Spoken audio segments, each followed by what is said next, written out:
round off for Chesterfield. Chesterfield, first cigarette in America to give you premium quality in both regular and king size, brings you Dragnet.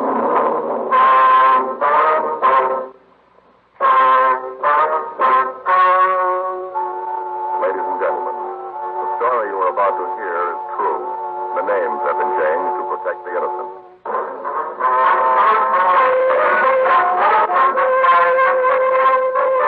Detective Sergeant, you're assigned to robbery detail. A man has been found in the trunk of an automobile. He's been badly beaten and is suffering from shock. Your job? Investigate. Here's what the nation's press has had. Either way you...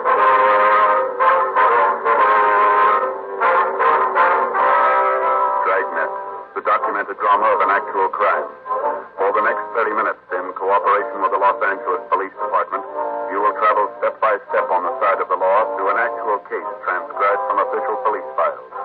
From beginning to end, from crime to punishment, Dragnet is the story of your police force in action. It was Wednesday, February 18th. It was raining in Los Angeles. We were working the day watch out of robbery detail. My partner's Frank Smith. The boss is Thad Brown, chief of detectives. My name's Friday. It was 10:48 p.m. when I got back to the car. Unit 1K. Still wet out in it. Was he in? No, he's the guy who gave us the big story about carrying the lunch bucket. Always home by 9 o'clock? Yeah. There was a call while you were out. Someone locked in a car trunk. We better roll on it. Yeah.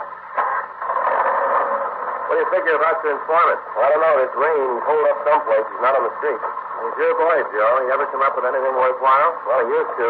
Gotten to be an awful light now. He can't stay sober long enough. Always talking about joining AA, but he never seems to get around to it. Too bad.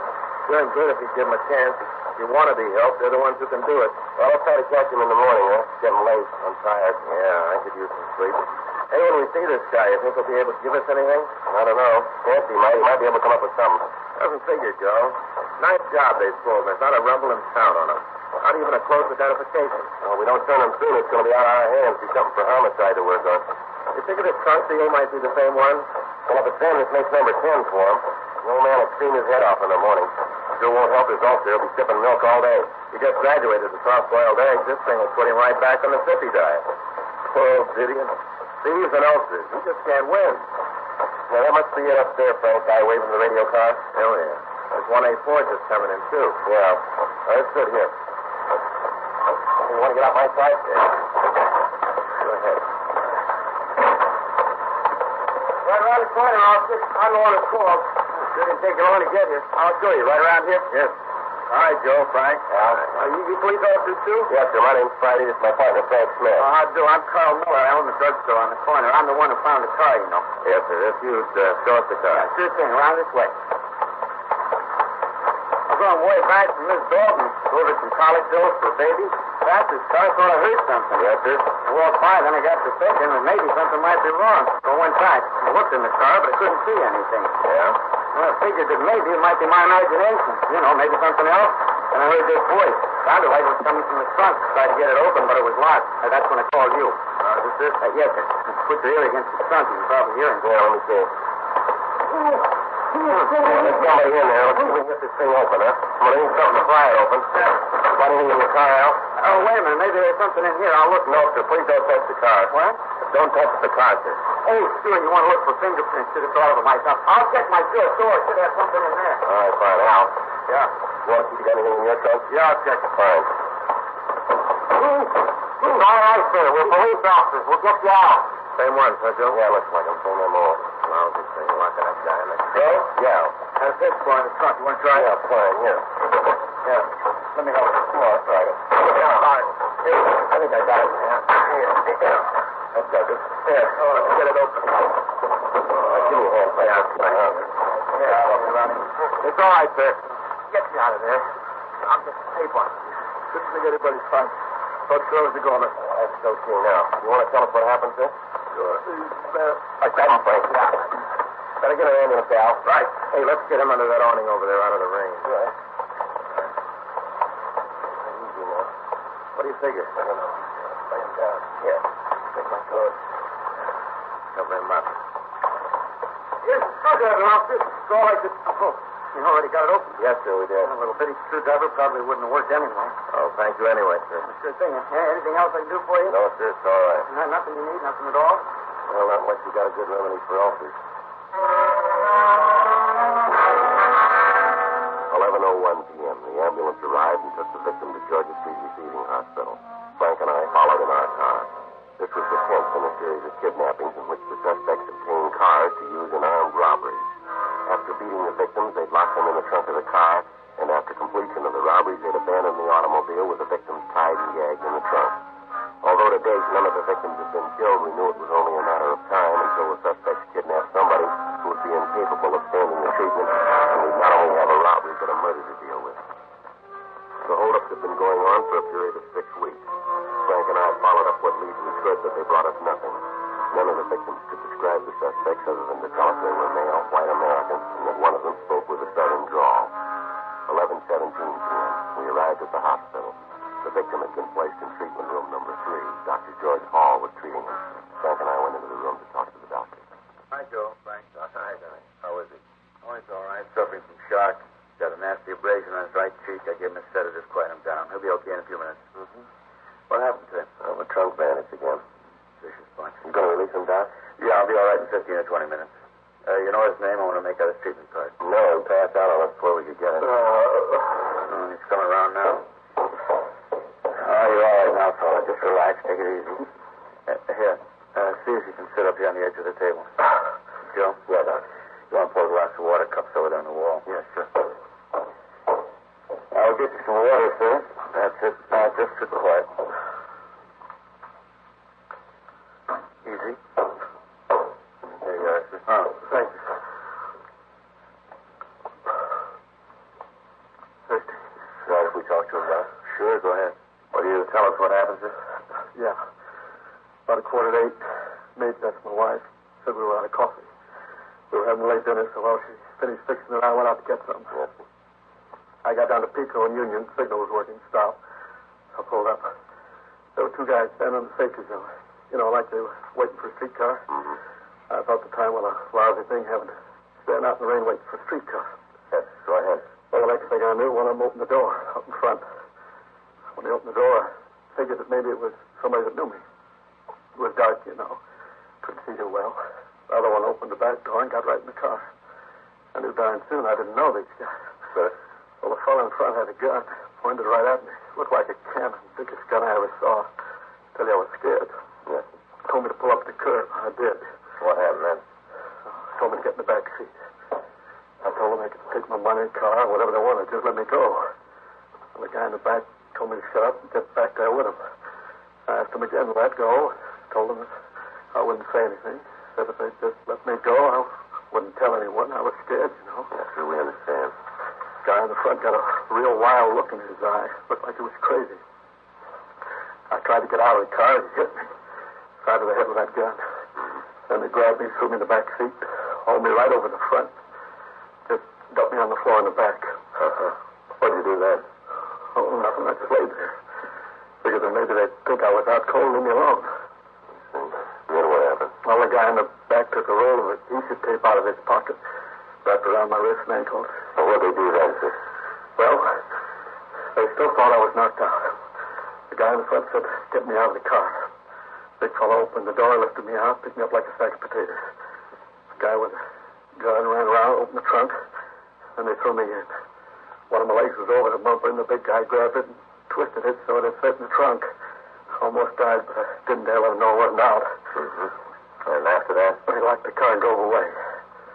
Must have drove for a while, and they stopped. Mm-hmm. You got any idea how long they drove, sir? How far? I couldn't see anything. Couldn't hear much. Just a little mumbling. I know they stopped at the gas station, though. Oh, how's that, sir? Well, right after we stopped, I heard one of them yell at somebody. I couldn't tell what he was yelling, but then a little while, I heard somebody come back, take the gas cap off of the tank. And I heard the gas go in the tank right in front of the trunk. That's it. Well, after the guys put the cap back on the tank, I heard one of the guys say something about stick-up. Well, why you were stopped? Did you try to let the gas station attendant know that you were in the trunk? Oh, sure. And I tried to kick the trunk, but the way they twisted my leg, putting me in, I couldn't move. They gagged me, too. put a big piece of adhesive tape over my mouth. No, sir, I tried to let the guy know. I just couldn't do it. You said that you heard one of the men say, this is a stick-up. Yeah. Those were the words you used, too. This is a stick-up. Why don't you go ahead, sir? Well, there was some quiet talking after that. I couldn't tell what was going on, and they drove away again. You have no idea where this gas station was? No. I'm sorry, but I was being bounced around that trunk. My head hurt where they hit me.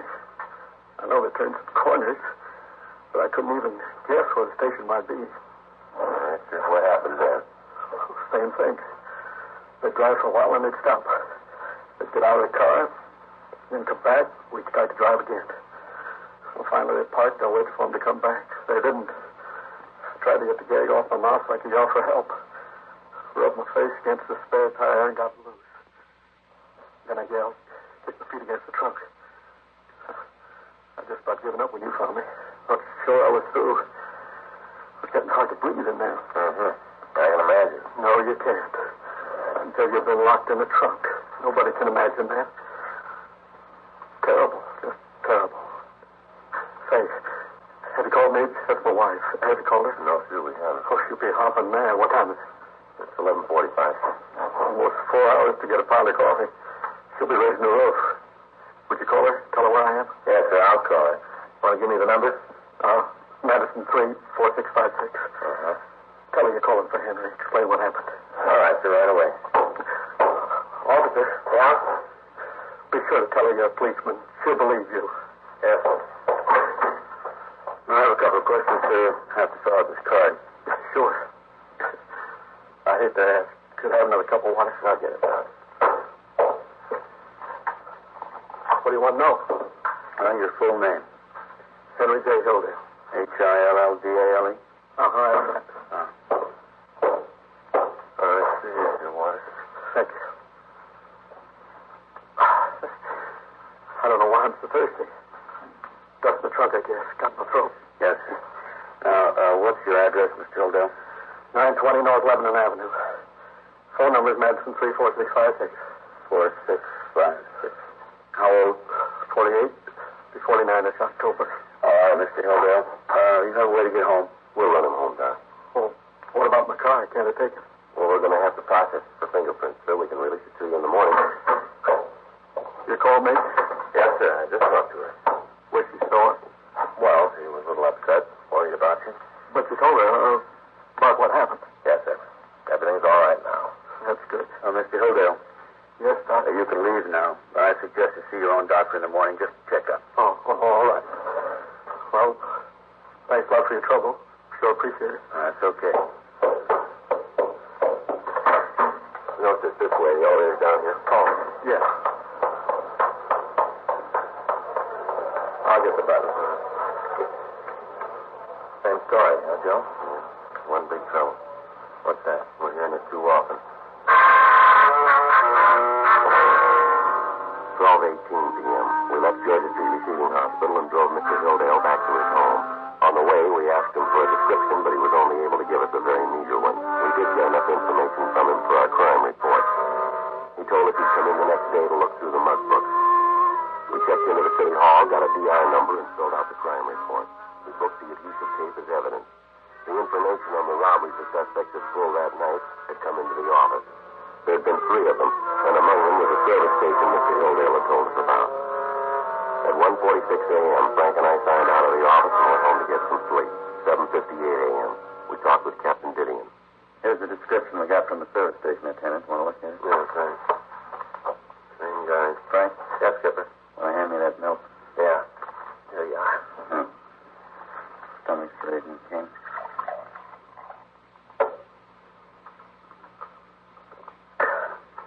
This is a 10th kidnapping and 23rd robbery. 22 going to get off the dime and bring those guys in. Oh, we're doing everything we can, Skipper. You know that. And it's not enough. I know you guys have been beating your heads against the wall on this thing, but the corner pocket's on my back and we got to break it. We've contacted all our informants. We've run down every lead that's turned up. They all go to the same place. No way. I'm giving the chief every excuse I can. I'm not going to try to sell him any more. I don't think he'd buy him. You know what? The guys who are pulling these jobs are flesh and blood. They eat and sleep. Somebody in town knows them. They're not phantoms. Let's find them. You guys aren't the brainiest ones in the world. If they were, they wouldn't be getting the cars the way they do. Well, yeah, that figures. How about the car? Find anything? I called Leighton Prince. They said the car was dry enough to work on. They couldn't tell us anything in. Said they'd call us back. Mm-hmm. I've been going over their crime reports. Maybe got an idea. Yeah. The way it looks, they picked up the cars in one area, pulled the jobs in the same area. Could be that they live in that area. Makes sense. They've been working inside a 30-square block, straight down the hill, 7th to Pico. You got a description on them. Talked to the desk clerks at every hotel and boarding house in the area. Robbery, did he? Yeah, he's here. See you, Joe. Thanks, Clifford. This side. What do you do? You bet. That's the way it goes sometimes. Yeah. Well, thanks a lot. Bergman? Yeah, just finished the car. It's clean. Not a thing on it.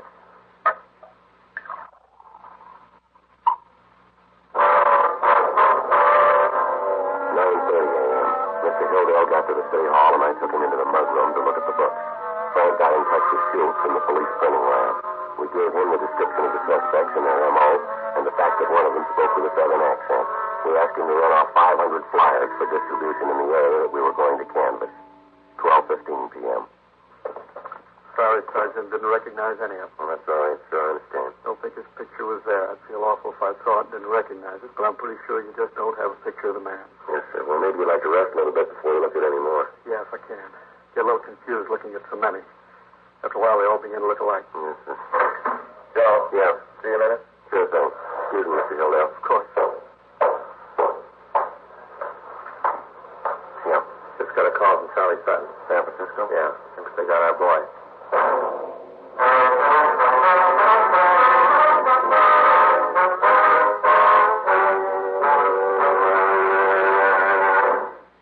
You are listening to Dragnet, the authentic story of your police force in action.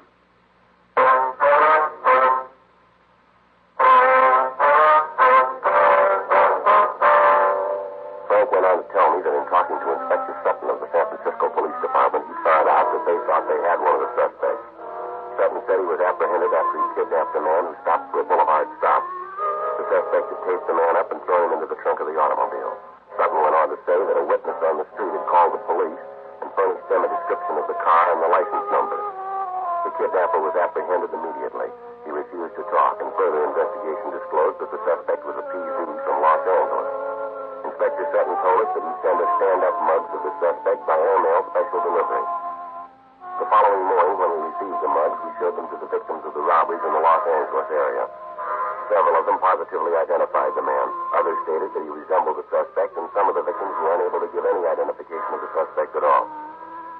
In view of the circumstances, Frank and I were ordered to take two of the most reliable witnesses up to San Francisco in order to observe the suspect in person. We signed the out-of-town book, checked out a trip car, picked up our witnesses, and left for the Bay Area. 7:15 p.m. We checked into the San Francisco police station on Kearny Street. A special show-up was arranged for the victims from Los Angeles. They failed to give a positive identification of the suspect, but both of them said that he could be one of the men involved in the robberies. 8:20 p.m. We talked to the suspect at Jack Webster in Inspector Sutton's office. What are you guys trying to We're not trying to prove anything, Webster. We want the facts. Well, that's what I'm giving you. Seems when you get them, you don't want to Look, believe. we got two people outside that came all the way up here from L.A. Both of them say you're the guy who stole their cars and beat them up. Well, they're both crazy. According to the report, you pulled the kidnapping just like the ones that were pulled down south. How about that? So it looks the same. That mean I did it? Looks like it. We ran your names through R&I down in Los Angeles. There's a tab on your card for PVs. You know that? What? Galloway in Los Angeles wants you for parole violation. Oh, well, I think I can explain that. I don't think you can, Webster. Galloway says he hasn't heard from you for the past 6 weeks. That's how long these robberies have been going on. You look awful good for him. So I maybe skipped town. I was going to report up here. I got a job. Now I'm trying to go straight. How about the job they got you for now? I needed a little extra dough. You know, something came up. I read about those jobs in L.A. I figured it might work for me. Thought maybe you'd figure it was the same guys. Yeah, we do. You got it all wrong. Sure, you got me nailed for this one, but that's all. I had nothing to do with him in L.A. Our witnesses seem to think otherwise. You tell your witnesses they're full of cheese. I didn't have anything to do with him. Now, I'm sorry, boy. You got me tagged for a job up here. Nothing else. How'd you figure that? Well, how long did you say those jokers been working in L.A.? About 6 weeks. Then you got nothing on me. Yeah. Sure, I haven't left town for a month and a half, and I can prove it. Jack Webster told us that he's been registered at a hotel on Geary Street for the past month and a half. Further, he said that he's been working in a foundry in South San Francisco for the same period of time. We checked both of the places out and found that he was telling the truth. He He was filed on in San Francisco for grand theft auto and kidnapping. Sunday, February 22nd, we arrived back in Los Angeles, took our witnesses to their homes, and checked into the office. We called Captain Gideon and found that there had been no new developments in the case. Frank and I went home to get some sleep. Monday morning, 7:45 a.m., we signed into the office. We picked up the flyers and started to canvass the area where we thought the hold-up men were living. During the first day, we were able to check out 28 places. Tuesday, the 24th, it started to rain again. At 8:30 a.m., we started to canvass the rest of the hotels, rooming houses, and boarding houses in the area. For 3 days, we talked to the day and the night clerk in each place. We left each of them a flyer with the description of the men and our cards, asking them to call us if anyone answering the description should register at their particular place. For 3 days, it rained. Saturday, February 28th. Think it'll ever stop, Joe? There sure is yet. Yeah. Looks like the guys we wanted dropped off the face of the earth. Nobody's seen or heard of them. I never realized there were so many hotels in L.A. Yeah, there's a lot of them. Well, let's try this one. All right.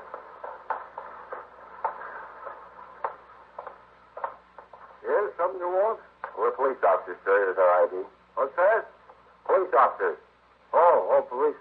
That's right, sir. Yeah, police. Well, what do you want? We'd like to know if you've got anyone here who answers these descriptions. Like this, huh? Yes, sir. Well, it's kind of hard to say. If you had a picture of them, it might help. I'm sorry, sir. We don't have a picture, just that description. Yeah, it could be the fellas at 4-8. They sure fit what it says here. Yeah, I bet it's them. I knew we should have called you fellas about. Sir? See, the day before yesterday, Amy, she's the girl, cleans up. She's taking care of their room. She said that she opened the closet. She saw a gun laying on the shelf. Right out in the open. Did you report that to police? Huh? What'd you say? Did you report it to the police? Oh, no. No, I didn't. You see, I figured that, live and let live, as long as it didn't cause me any trouble. I wasn't about to cause any. Amy and me talked about whether we should let you know, but then we decided against it. I didn't see none, we should have. Why don't you could tell us when you saw them last, sir? Oh, well, a couple hours ago. They registered here? Yeah, and it's Scott and Ed Willis. They're up in room 4A. Ain't there now, though. Let's see. Well, I'll be darned if he ain't there. Well, I guess you're upset. I must have given the key and didn't remember it. That's room 408, you said? What'd you say? I said that's room 408. Oh, yeah, that's right. 4A, 4th floor. They're up there now. Thank you, sir. Yeah. Hey, what are you wanted for? Are they dangerous criminals? Well, we don't know, sir. Well, be careful. We wouldn't want anything to happen. Yes, sir. Here, I'll get the button. All right. What do you figure, Joe? I don't know. Hope there are boys. Some elevator. Yeah. Okay.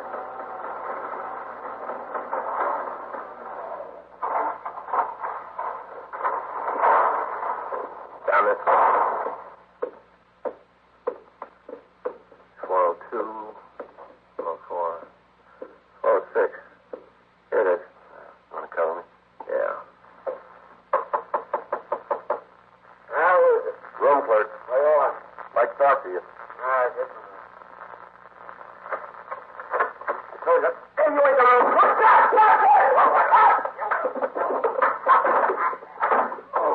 All right, mister, on your feet. Come on. How about the other one? He's out. Here, I'll take him down for you. Stupid, you plain stupid. I told him 100 times. Stand still. You told him what? And we should have left. Get out of this lousy town. Going back home. Yeah, all right, let's go. Back in the can this time, we'll never get out him and his big ideas. Smart guy, old Ed, the big brains. Tried to tell him. Yeah, well, maybe you'll make it this time. You'll have a lot of time to convince him.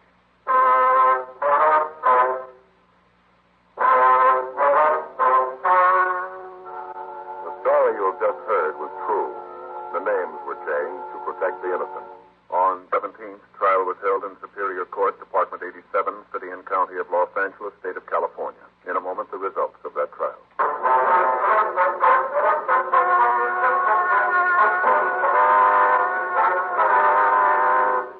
Andrew J. Scott and Edward F. Winters were tried and convicted on 12 counts of robbery in the first degree and 10 counts of kidnapping for the purposes of robbery. They are now serving their terms in the state penitentiary. A hold has been placed on them in the event of parole by the state of Arkansas. First first-degree robbery is punishable by imprisonment in the state penitentiary for from 5 years to life for each count. In the case of Scott and Winters, these sentences are to run consecutively.